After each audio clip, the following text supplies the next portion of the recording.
बोलती पुस्तके. ज्यांना वाचनाचा नाद त्यांना बोलती पुस्तके घाली साद. आमचं चॅनल सबस्क्राईब करा आणि सबस्क्राईब करायला इतरांनाही सांगा.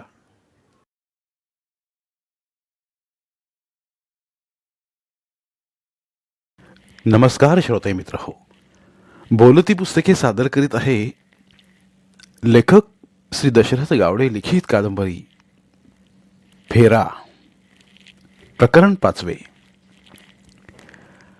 पाटलांनी सगळ्यांना विचारून मुलग्याबद्दलची त्यांची मतं विचारून घेतली. मुलगा हा आशाला शोभण्यासारखा होता म्हणून सगळ्यांनीच त्याच्याबद्दल, त्याच्या नोकरीबद्दल, मुंबईतल्या खोलीबद्दल, माणसांबद्दल व घर शेताबद्दल आपापलं मत त्यांना सांगितलं. ते सांगत असलेलं ऐकून रुक्मिणीला फार चांगलं वाटत होतं. सगळ्यांचं बोलणं ऐकून तर आशाच्या अंगावर रोमांच फुलत होते. विलास तिला फार आवडला होता. त्याचा चेहरा तिच्या नजरेसमोर हटत नव्हता.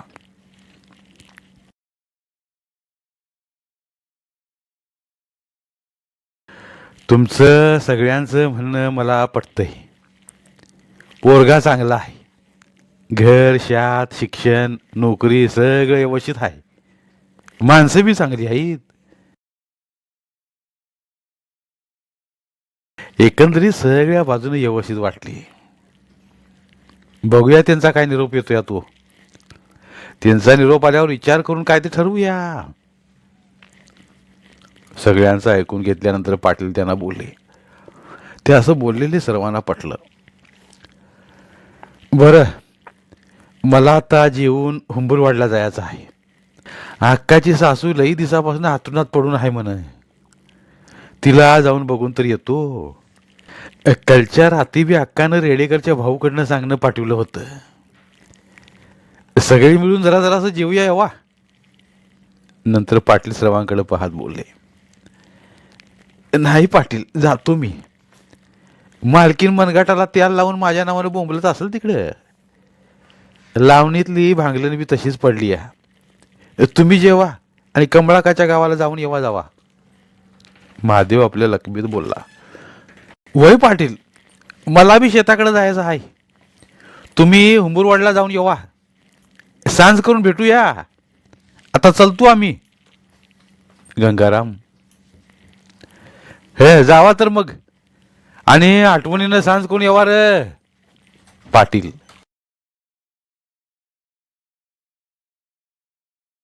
बरं बरं असं म्हणत सर्वजण निघून गेले. श्यामा, बस की जेवूया. पाटील शामरावाकडे पाहत बोलले.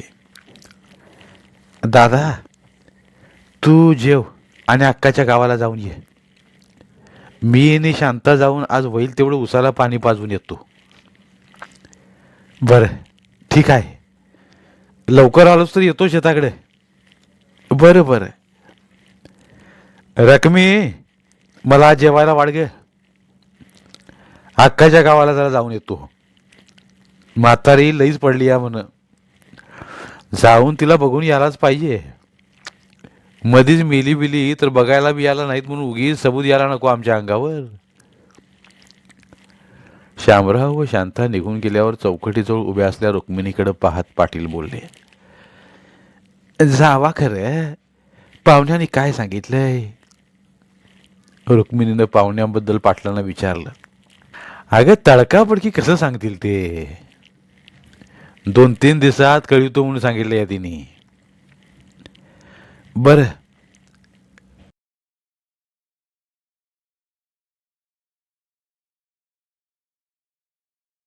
सगळी चिवया यावा. आम्हाला बी शेताकडे जायचं आहे. कर झालेली लावण भांगलायची हाय. संगीता आणि सुनीता येतीलच एवढ्यात. आशानं जेवण्यासाठी कपाटावरच्या ताटल्या घेतल्या. रुक्मिणीनं जेवायला वाढलं.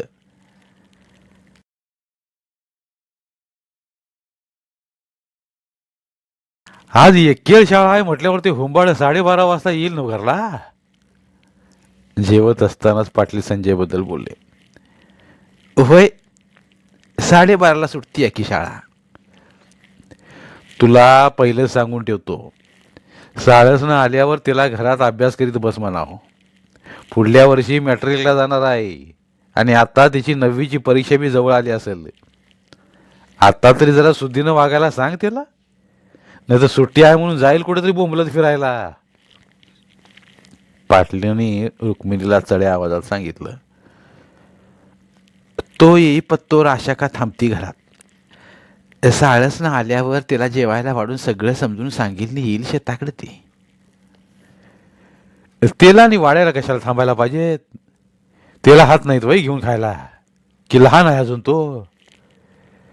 त्याच लई लाड करून ठेवली आहेस तू. एवढं लाड बरं ना मग, तुला अगोदर सांगून ठेवतो. पाटील संजयवरच्या रागामुळे असं बोलले, पण नंतर शांत होत बोलले. माझ्या पोरीला उन्हात जास्ती काम लावू नकोस ग. द्या घ्याची पोर माझी, उन्हात काळी बिळी पडली तर मगाशी आलेला पोरगा हिला वळखायचा नाही. आबा नाही घेवा, मी उन्हात जास्त काम करीत. ऊन लागायला लागलं की झाडाबुडी सावळीत जाऊन बसतोय, अशा लाजत बोलली.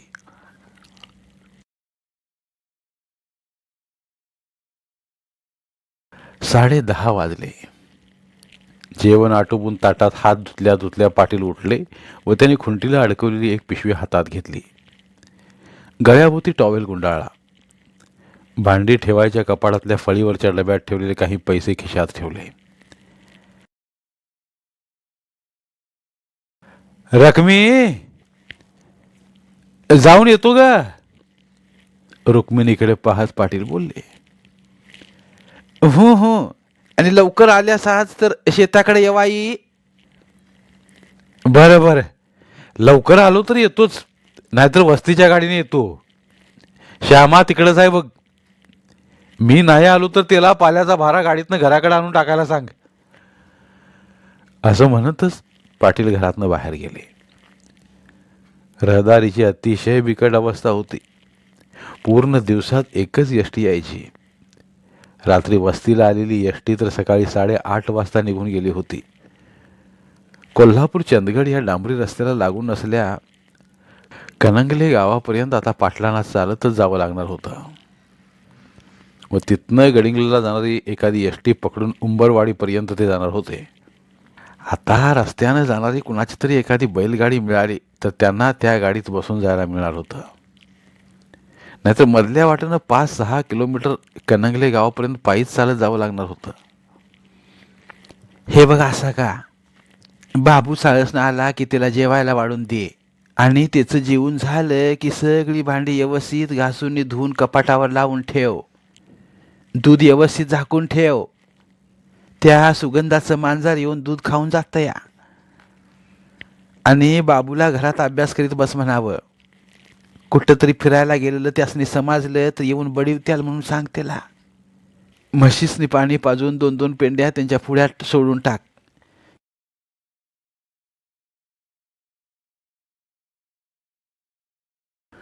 येताना डुईवर पोत्याची खोळ करून ठेवून घेऊन ये. ऊन लई लागतं या.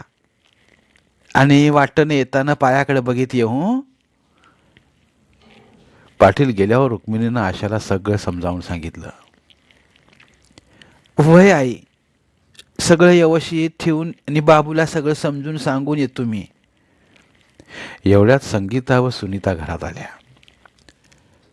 त्या आलेला पाहून रुक्मिणीनं गडबडीनं दुपारसाठी जेवण बांधून घेतलं.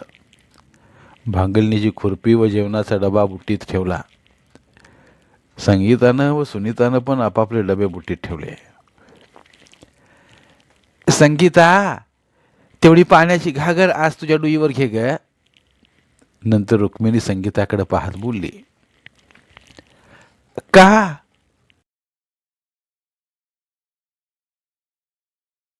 कलची घागरवाली बाई येत नाही वय आज शेताकडे, की त्या पोलीसवाल्या पोरग्याची स्वप्न बघितच घरात बसली या. संगीता मजेत बोलली. काय वहिनी? आशा लाजत बोलली. नाही ग, आज शनिवार आहे ना मग. बाबू साळसनं दुपारी 12:30 वाजता येईल. तेला जेवायला वाढून ती बी मागणं शेताकडे येणारच आहे. असं आहे वय, तर मग घेतो बाई माझ्याच डुईवरती घागर. असं बोलत संगीतानं सुनीताच्या मतीनं पाण्यानं भरलेली घागर उचलून स्वतःच्या डोक्यावर ठेवून घेतली व तिघींनी शेताची वाट धरली. रुक्मिणी गेल्यावर आशानं अंगावरची साडी सोडून तिचं नेहमीचं परकर पोलकं घातलं. साडीची घडी करून ती दांडीवर ठेवली. सर्व घरभर पुन्हा झाडू मारला. जमलेली सर्व भांडी घासून धुवून कपाटावर व्यवस्थित लावून ठेवली. काल संध्याकाळपासनं जसं तिला पाहायला मुलगा येणार आहे असं समजलं होतं तसं ती स्वप्नात बुडून गेली होती. आज प्रत्यक्षात त्याला पाहिल्यावर तर तिचा आनंद गगनात मावेनासा झाला होता. विलास तिला मनापासून आवडला होता. सर्व कामं आटोपून ती त्याची स्वप्न रंगवत बसली. 12:30 वाजता शाळा सुटली. संजय सकाळी फक्त चहा पिऊन शाळेला गेला होता. आता त्याला कडकडून भूक लागली होती. उमेशलाही जोराची भूक लागली होती. भुकेनं व्याकुळ होऊन दोघंही घरापर्यंत पळतच आले होते. सुगंधाच्या घरातली चावी मागून घेऊन उमेश त्याच्या घरात गेला व आपल्या घराचा दरवाजा उघडा असलेला पाहून संजय आत आला. घरात येताच त्यानं आई आई अशी हाक मारली व खांद्यावरच्या वह्या पुस्तकांची पिशवी खुर्चीवर फेकली. आई शेताकडे गेली रे, मी आहे घरात, तुला जेवायला वाढायला थांबलूया. संजयचा आवाज ऐकून जेवण घरात विलासची स्वप्न पाहत बसली आशा भानावर आली. उठून ती बाहेरच्या संपात आली व त्याच्याकडे बघत असं बोलली, अक्का अक्का मला लई भूक लागली या, लवकर जेवायला वाढ. असं म्हणतच संजय जेवायला मांडी घालून बसला. असंच बसलेस वय रे तू जेवायला, घाणेरडं कुठलं, अगोदर जाऊन हातपाय धुवून ये तरच जेवण मिळेल तुला. अक्का हातपावून कशाला धुयाला पाहिजेत, लई भूक लागली या, पहिलं मला जेवायला वाटल्यास जेवल्यावर धुतो हातपावून. संजय असं लटक्या रागानं बोलला. पहिलं उठून हातपाय धुवून याचं तरच तुला जेवण मिळेल. तुझ्या अंगातल्या सगळ्या कलागती मला ठाव आहेत. त्या घाणेरड्या हातानं जेवल्यावर हाताची घाण पोटात जाईत नाही वय रे तुझ्या. अशा डोळे वटारून बोलली. हिचा एक दांडगा बनवा, एक तर मरणाची भूक लागली आहे मला, कव्वापासनं पोटात कावळा आरडत्यात आणि हे धू आणि ते धू म्हण. बायला ही अकेळ शाळाच नसायला पाहिजे होती. संजय असं बडबडतच उठला व रागारागानं हातपाय धुयाला गेला. तोपर्यंत आशानं त्याच्यासाठी जेवणाचं ताट तयार करून ठेवलं. टॉवेलनं हात पुसतच येऊन तो ताटावर बसला. अक्का हे एवढंसं जेवण वाढलीच होय मला, मला लई भूक लागली या, मला लई जेवण पाहिजे. कोरे सरांचा मार खाऊन खाऊन पोटात लई आग पडली आवाच्या, लई वाढ मला. संजय ताटातल्या अन्नाकडे बघत बोलला. अरे हाय की अजून जेवण, पहिलं ते वाढलेलं तरी सपीव, सप्पल तसं वाढतोच की. आणि वर्गात दंगा बिंगा केला असेल तवाच धरून बडिवला असेल कोरे सरांनी तुला. आगावपणा काय थोडा आहे वय तुझ्या हुंबाड्याच्या अंगात. अक्का तसं नव्ह, वर्गात दुसऱ्या कुठल्या बी पोरानं दंगा केला असला तरी बी माझंच नाव पुढे येतं या. पहिला घास तोंडात घातल्या घातल्या तो बोलला. वय एवढा साधू लागून गेलायस तू, दुसरं कोणी कशाला दंगा करायला पाहिजे, तूच असताना. होय म्हणजे तू बी कोरे सरांगतच बोललीस की. बरं बरं तुझंच खरं आहे, जेव बाबा लवकर, मला शेताकडे जायचं आहे, आई वाट बघत असेल माझी. अक्का आबा कुठं गेल्यात का, म्हणजे तुला कुठंतरी हुंदडायला जायला बरं होय, गप्पच अभ्यास करीत घरात बसायचं. अक्का सांग की, मी कुठं जाईत नाही, सांग की अक्का. गप्पच जेवायचं पुढे बघून. डोळे मोठे करीत अशा रागानं बोलली. अक्का खरंच मी कुठं जाईत नाही, सांग की अक्का. संजयनं अगदी काकुळतीला येऊन विचारलं. माझं ऐकणार असेल तरच मी सांगणार, देवा शपथ मी तुझं सगळं ऐकतो. संजय डावा हात गळ्याला लावत असं बोलला. आबा आत्तीच्या गावाला गेल्यात. खरं तू अभ्यास करीत गप्पच घरात बस हं. परीक्षा जवळ आली या. पुढच्या वर्षी तू 10वीत जाणार आहेस ना मग. वय मग अभ्यास करीत गप्पच घरात बसायचं. आणि आबा बी तसंच सांगून गेल्यात, कुठं जायचं नाही म्हणून. आणि जर का तू कुठंतरी गेलेलं त्यासनी समजलं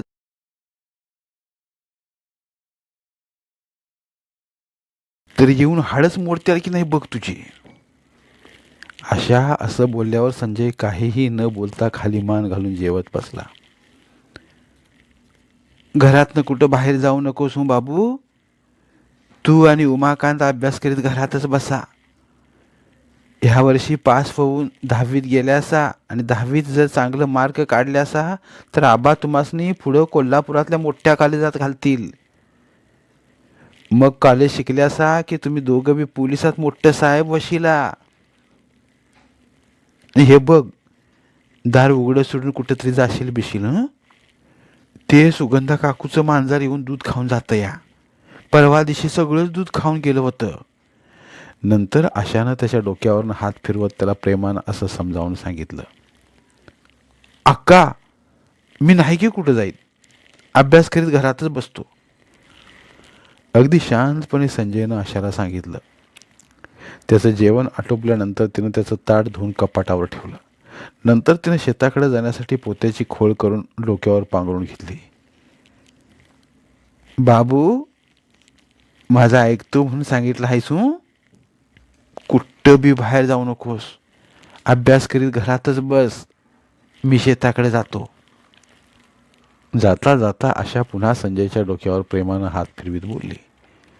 हो हो, तू जा शेताकडे अक्का. आशा शेताकडे गेल्यावर थोड्या वेळानं संजय घरातनं बाहेर आला. काही वेळ तो एकटाच घराच्या कट्ट्यावर बसून राहिला.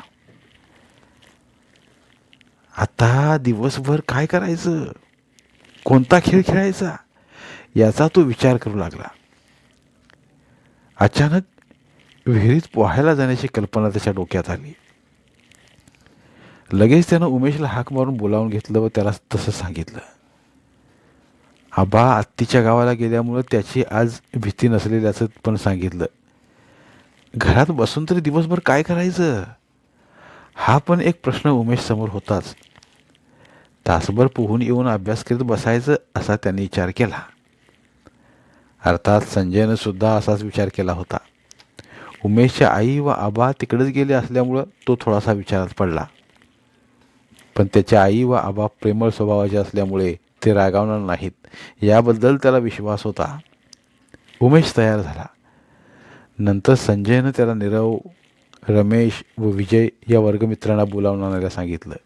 तसा तो बोलवायला गेला. उमेशनं त्या तिघांना पोहायला जाण्याबद्दल विचारलं. ते तयार झाले. त्याने आपापले टॉवेल घेतले व उमेशसोबत आले. सुरुवातीला कट्ट्यावर बसून सगळ्यांनी गप्पा मारल्या.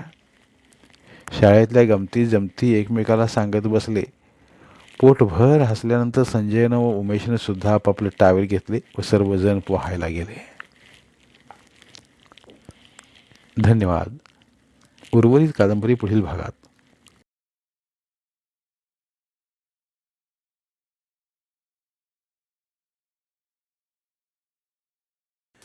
धन्यवाद. प्रिय श्रोते मित्र हो, आपल्यासाठी एक आवाहन.